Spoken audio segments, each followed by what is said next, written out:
एक बार पुनः स्वागत आरपीएस क्लासेस उदयपुर में।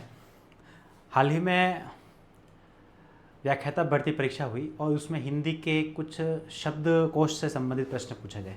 आज हम उनके बारे में चर्चा करते हैं। शब्दकोश के जो प्रश्न आए थे उनको देखते हैं, क्योंकि ये प्रश्न वापस वरिष्ठ अध्यापक हिंदी परीक्षा में भी है, तो वहाँ वापस ये प्रश्न आपके काम आने वाले हैं, इसलिए इनको जो है समझ लेते हैं। माना कि किसी के अभी गलत हुआ हो तो आगे आने वाली परीक्षा में उसके गलत ना हो। तो चलिए, शब्दकोश प्रश्न जो था वो ये था, इन शब्दों को पढ़िए। ये शब्द है पार्षद, पारिजात, पार्थक और पार्श्वनाथ। शब्दकोश में इन शब्दों का क्रम क्रमशः होगा, यानी कि शब्दकोश में अगर इन शब्दों को ढूंढते हैं तो इन शब्दों का सही क्रम क्या होगा। सही क्रम से मतलब ये है कि इन चारों में से पहले कौन सा आएगा, फिर कौन सा, और इस तरह से 1 2 3 4 नंबर पे कौन कौन से शब्द आएंगे। तो मैं इन चारों शब्दों को लिख रहा हूँ। देखिए, पार्षद, पारिजात, पार्थक्य और पार्श्वनाथ। ठीक है, इन चारों को लिखा है। अब इनको तोड़ना है। तोड़ने से मेरा मतलब यह है कि स्वर और व्यंजनों को पृथक करना है। ठीक है, पार्षद प और आ दोनों मिलकर क्या बना है, पा। अब देखो, ये ऊपर रेफ आ रहा है, तो ये हमेशा जहाँ लगा होता है उससे पहले लिखा जाता है, तो ये र आ जाएगा। ऊपर है, इसका मतलब इसमें स्वर नहीं है। फिर आगे श, और इसमें स्वर कौन सा है, अ, और द, और इसमें स्वर है अ। इस प्रकार से आपको स्वर और व्यंजनों को अलग करना है। प और आ मिलकर पा बनाए, श और अ मिलकर श बनाए, और द और अ मिलकर द बनाए, और ये र जो है बाद वाले के ऊपर जाता है, तो यहाँ आ गया। इसी प्रकार पारिजात,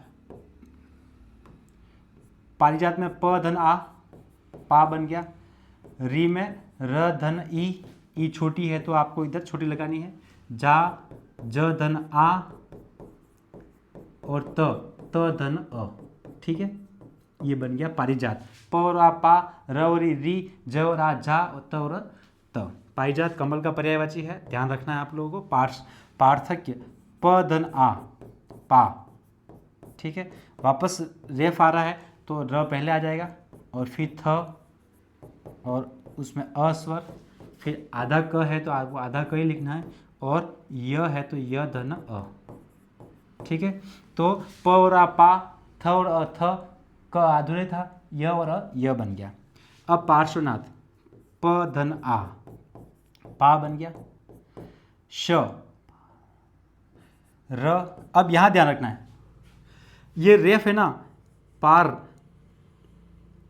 रेफ लग रहा है यहाँ, लेकिन इसका उच्चारण कहाँ करना है आपको, यहाँ पर, इसलिए र यहाँ लग जाएगा। फिर वापस आधा श, फिर व, अ, न, आ, और थ धन अ। ठीक है, इसका ध्यान रखना आपको कि पार्श्व, तो पा, र, श और व, पार्श्व, इस प्रकार से इसको बोला जाता है, पा र श व।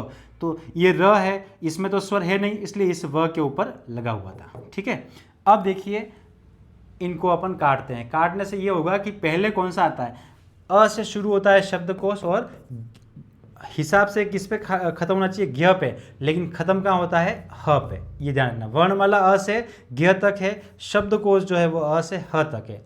ठीक है, तो अब देखिए, प आ रहा है तो प तो सब में से एक समान हो गया, तो ये तो इससे पता नहीं चलेगा कि पहले कौन सा आएगा। फिर आ रहा है तो आ से भी पता नहीं चल रहा है कि पहले कौन सा आएगा। र आ रहा है तो र से भी पता नहीं चलेगा कि पहले कौन सा आएगा। क्यों? क्योंकि ये तो सेम है। फिर देखिए, श, ई, थ और श। अब इन चारों में से शब्दकोश की दृष्टि से देखें तो हिंदी वर्णमाला में इन चारों में से सबसे पहले क्या आता है, ई आती है, स्वर है, तो नंबर 1 पे आ जाएगा पारिजात। ठीक है, फिर देखिए आप, थ, श और श, तो कौन सा आता है, थ पहले आता है, तो नंबर 2 पे आ जाएगा ये। अब नंबर 3 पे देखिए, श, श, स, तो तालव्य श, मूर्धन्य श और दंत्य स, ये क्रम है, श, श, स।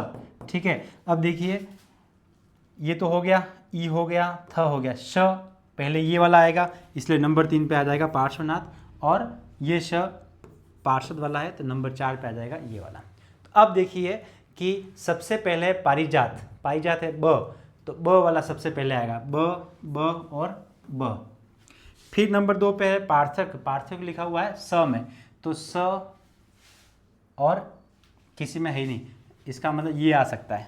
फिर नंबर 3 पे है पार्श्वनाथ, पार्श्वनाथ कौन सा है, द नंबर वाला, तो ये द नंबर। और नंबर 4 पे है पार्षद, पार्षद किस पे था, 1 पे, तो ये अ।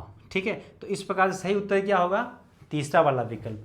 यदि शब्दकोश की दृष्टि से देखें, शब्दकोश खोलेंगे हिंदी शब्दकोश, तो उसमें ये कहाँ होंगे, इनका क्रम क्या होगा, तो सबसे पहले क्या आएगा, पारिजात, उसके बाद आएगा पार्थक, उसके बाद आएगा पार्श्वनाथ और फिर आ जाएगा आपके पार्षद। तो उत्तर सही क्या हो जाएगा, तीसरा विकल्प।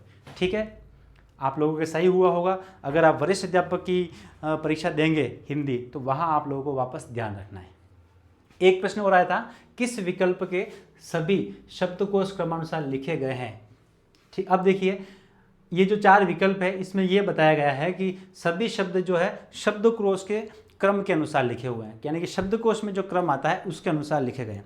तो देखिए ये पहला शब्द देखेंगे, उससे भी आपको आइडिया लग जाएगा कि पहले कौन सा आना चाहिए। देखिए आप हिंदी वर्णमाला देखते हैं तो कहाँ से शुरू होती है, अ से शुरू होती है, कहाँ से शुरू होती है, अ, और कहाँ खत्म होती है, ज्ञ।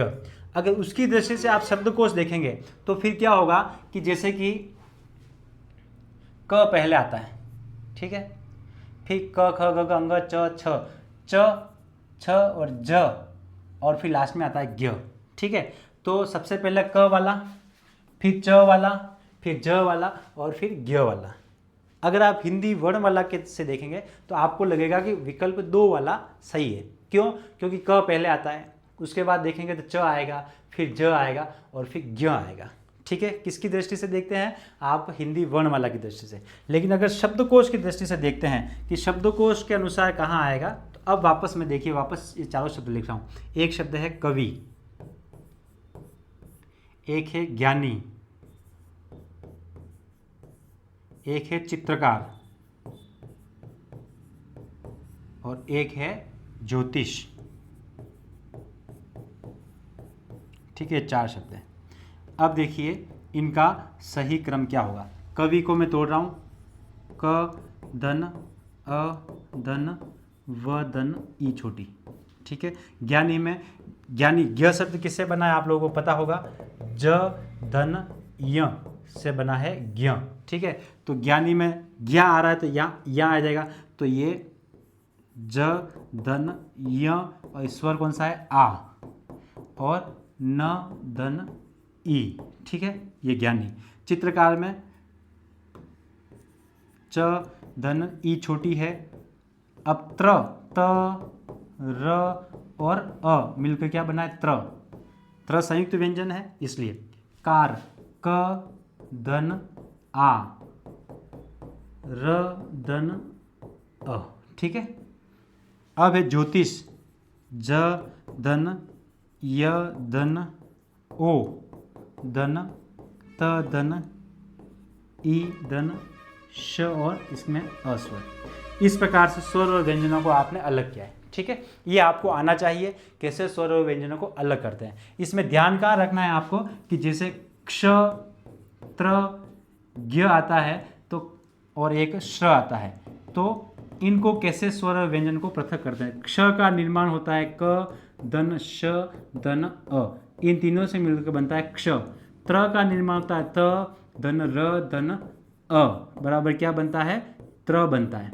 ज्ञ का मतलब ज धन य धन अ, तीनों मिलकर ज्ञ बनता है। और श्र जो है श धन र धन अ।